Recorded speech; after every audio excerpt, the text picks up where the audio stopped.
Wake Forest, meanwhile, here at home on senior night playing in front of fans for the first time.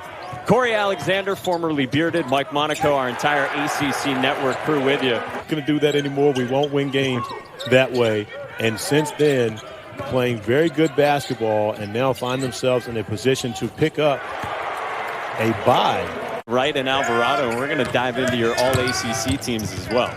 But that's not even the priority. The priority is the fact that this is the first time you and I have worked together this year. I've been at WD forever. I mean, you know, it's just a long-standing relationship to where I take a shot at him as soon as we come on just so he feels comfortable. Devoe with a runner, ties us up at 7, 6 minutes in. Alvarado have done is really taken a lot of the attention away from Michael Devoe, who's been a big-time performer for this group as well. Great offensive flow thus far. Georgia Tech getting out an opportunity. A lot more trying to preserve and get this team healthy again for the postseason. It's one of the reasons he is really keen, as you might expect, on getting that double bye. But out of the corner, it's Ian DuBose. Their last game here in Winston-Salem. And right now, those are the two guys who have scored all the points for Wake Forest, 5 each for Johnson and DuBose. Depending on what happens in that Duke-Carolina game. Isaiah Musius had the size advantage on Jose Alvarado. Right now, Willie is trying to find out who is going to be a part of this program moving forward. The defensive end, but he really loved his effort on the offensive end as Adam goes in for the two-handed putback. Well, and you mentioned playing more minutes of late. So if you're Coach Forbes right now, of course you want to win games. Also about development. And you need to really start to find out who you have on your roster, how can they help you. Carter Witt, another freshman, or we'll call him almost a freshman. Thriller today, Syracuse and Louisville. They're going to meet in one of the semifinals, and Syracuse got by Florida State on a buzzer beater.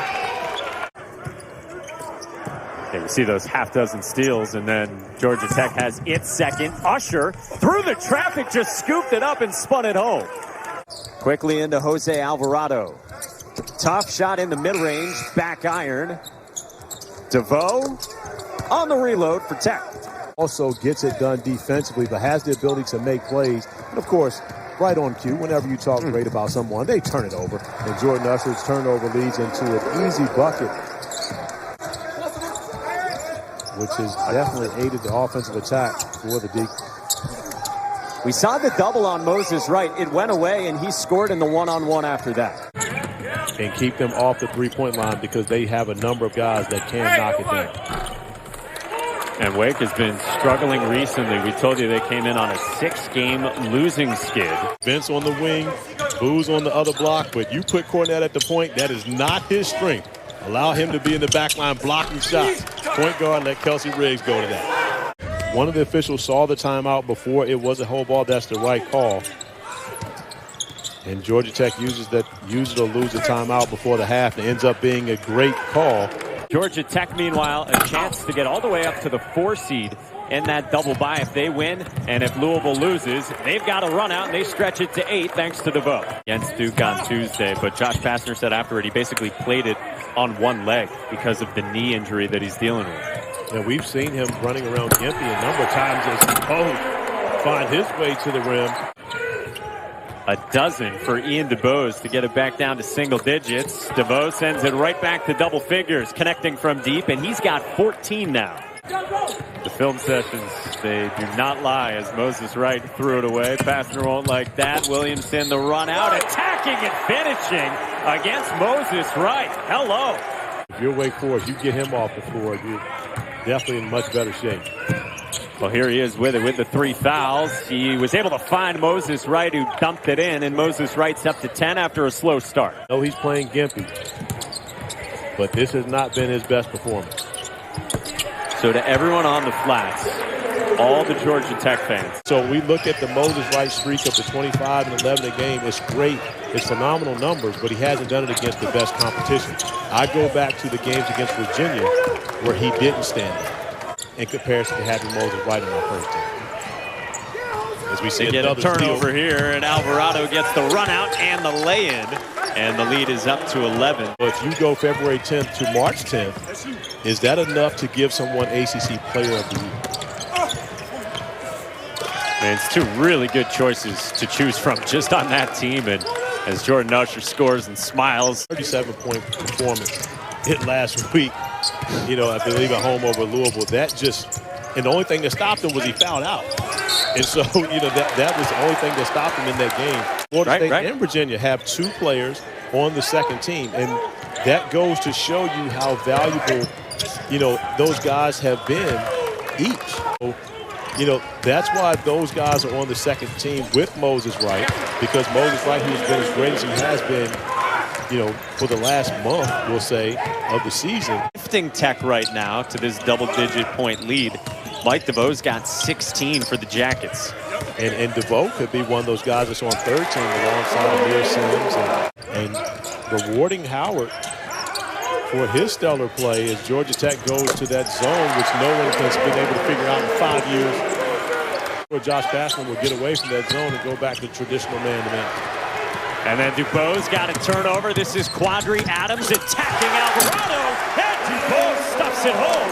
We've got a 5-point game. Devoe spun away from DuBose, scored it, plus the foul for Michael Devoe. One of the sounds you haven't heard a whole lot of this basketball season. Bubba Parham spinning and scoring. Nicely done by the 5'10" guard. Parham coming off the bench and started many games this year, but gives them a great veteran and also another scorer that can make big plays. My prayers and condolences to the family and, of course, to my brother Randolph for their loss. And, again, I know this is a difficult time for him. We talked to him earlier today. He made it clear he did not want to miss this opportunity. When you consider, his loyalty to Wake Forest and these guys that he's recruited and coached, he wanted to make sure he was there with them on their senior.